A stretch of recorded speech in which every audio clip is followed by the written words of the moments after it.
নীতিশ কুমার, আপনি দীর্ঘদিন তার সাথে রাজনীতি করেছেন, বিহারের দীর্ঘদিনের মুখ্যমন্ত্রী তিনি। কয়েকদিন আগে ভোটে জিতলেন, 3 মাসও সম্ভবত পেরোয়নি এখনো পর্যন্ত।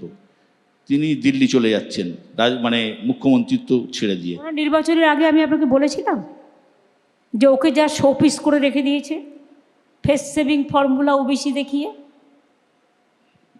পাকা কলা খেতে দিয়েছিল। আর ওনার ছেলেও তো আমি শুনেছি সম্পূর্ণ সুস্থ নয়। সুতরাং বিজেপি যাকে দিয়ে কাজ করায় তাকে ছুঁড়ে ফেলে দেয়।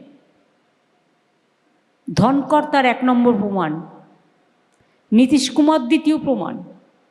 অজিত পাওয়ার যখন মারা গেল প্লেন দুর্ঘটনায়, আমি একমাত্র বলেছিলাম যে এর পেছনে কিছু আছে কিনা ইনভেস্টিগেশন করা উচিত। সেদিন তো আমাকে অনেকেই গালাগালি দিয়েছিল, তাতে আবার কী যায় আসে? আজকে কি বেরোলো? শরদ পাওয়ার পর্যন্ত বলেছিল। আরে বলেছে, কিন্তু সত্যটা তো আজকে তথ্য হয়ে বেরিয়ে এসছে। উত্তর 24 পরগনা, নদিয়া, মতুয়াদের কথা শুনলাম।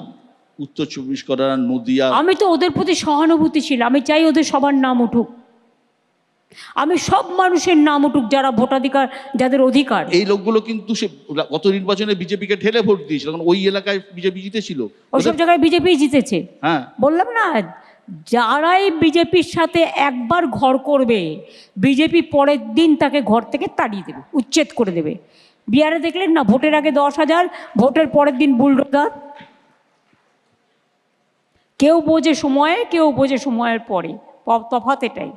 তার মানে আপনি বলছেন নীতিশ কুমার ভুল করেছে, একনাথ সিন্ধে। আমি ভুল করেছে বলিনি, না, যা ঘটেছে আমি তথ্য বলছি। ঘটেছে ধরুন, নীতিশ কুমার করেছে, একনাথ সিন্ধের একই অবস্থা হয়েছে, ভবিষ্যতে চন্দ্রবাবু নাইডুর একই হাল হবে।